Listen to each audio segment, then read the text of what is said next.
Video got cut off. But like I was saying, I might not get all the scriptures. I might have to make a part 2.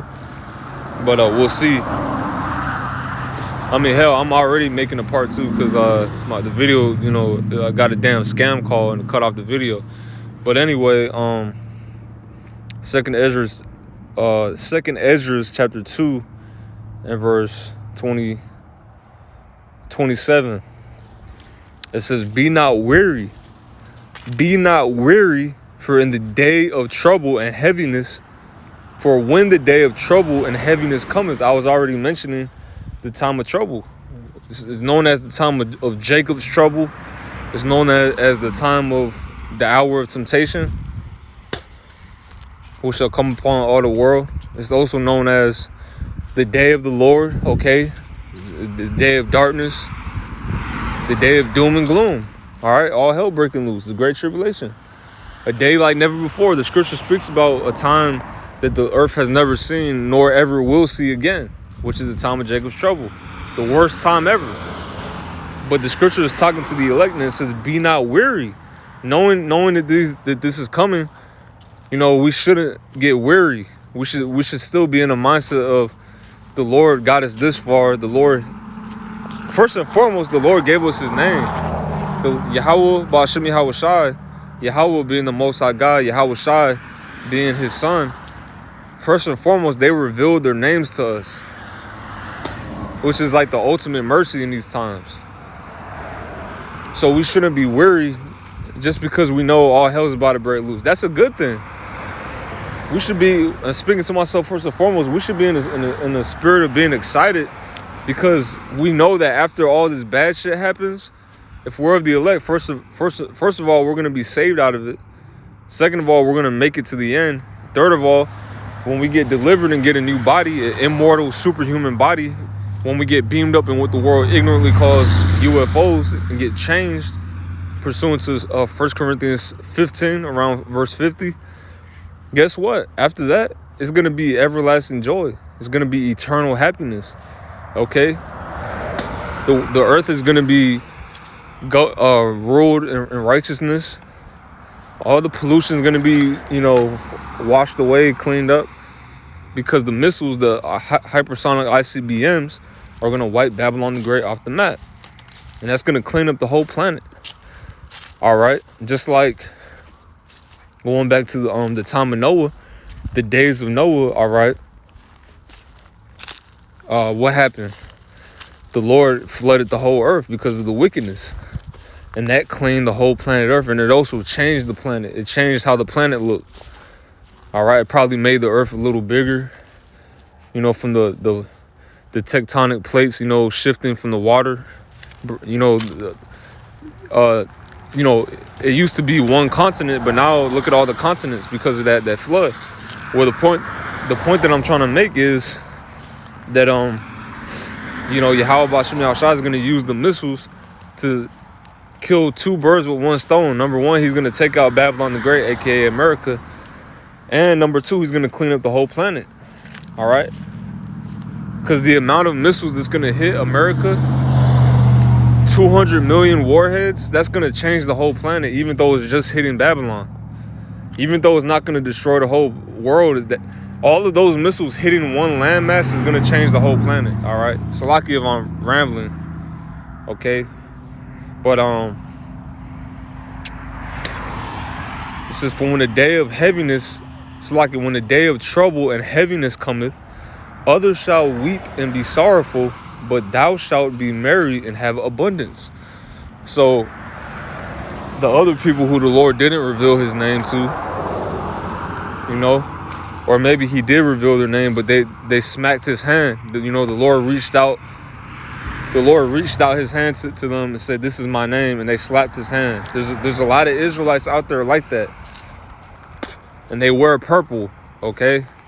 And they're not the only ones. There's other Israelites too that don't call on the true names of Yahweh Ba'Shem Yahweh Shai. They don't teach those names. They don't stress it. All right? But beginning with the apostles and elders of GMS, we do. We stress, the importance of those names. We stress those names, all right? We constantly make mention of those names. And that's a fact. But the ones that don't call on that name, the ones that are rebellious, they're going to be sorrowful in these times, all right?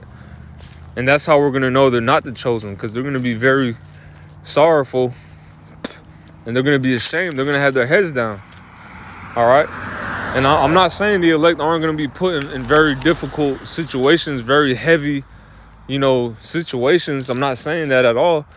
But the elect is not going to be broken by these situations, all right? The elect is going to be delivered, and it's not going to be too much for the elect. But the Lord is going to completely overwhelm you wicked ass, people. You evil, wicked 2/3 of our own people, 2/3 of Israel. The Lord's going to completely overwhelm them. They're not going to be able to stand it. He's not going to make a way for them to escape. That's the difference. That's how they're going to know. Verse 28. The heathen and 2/3 are counted as heathens right now too, because I just mentioned the 2/3. Well, hey, they're counted as heathens right now.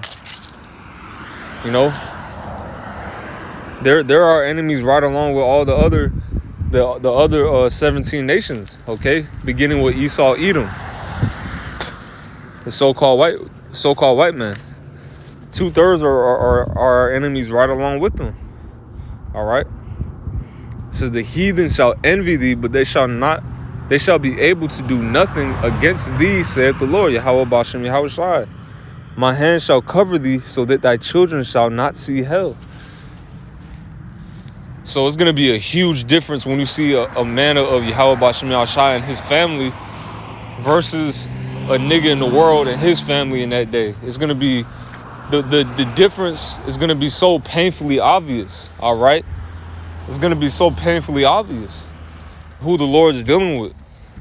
You're gonna look at that one family and see how they got ran through and see the aftermath of them and be like, damn. Like they're like dung on the street. They got laid out. And then you're gonna see the members of the elect being protected. That's how they're gonna know who the chosen are. So Psalms 110 and 2, real quick.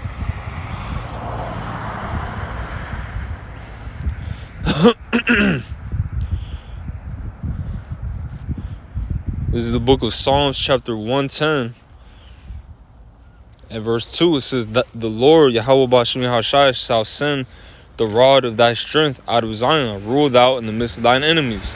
Thy people shall be willing in the day of thy power. In the beauties of holiness from the womb of the morning, thou hast to do of thy youth. All right, so, when the day of trouble and heaviness comes, that's also the day of the Lord's power, because he's going to reveal his power through miracles, through spiritual power, all right? Just like he did with Moses. Back in Egypt, he showed his power, and he used Moses to do it. He used Moses as a utensil, all right, as a tool to show his power. He's going to do the same thing with us, Lord willing, we're the elect, and even greater. He said the elect is going to do greater things than Yahweh Shai. Yahweh Shai is greater than Moses. Yahweh Shai was greater than Moses, and Yahweh Shai said the elect is going to do greater things than him in these times. That's a heavy statement, man. All right, and we believe that that's the truth. We believe that. All right, speaking for myself first and foremost, but a lot of people, they're going to be willing to listen in that day, but it's going to be too late. All right, for most of them. So with that, I'm gonna finish it off. Like I said, I might do a part 2, a continuation. But Lord willing, this lesson was edifying once again, giving our praise to Yahweh Bashem Yahweh Shai Bashem.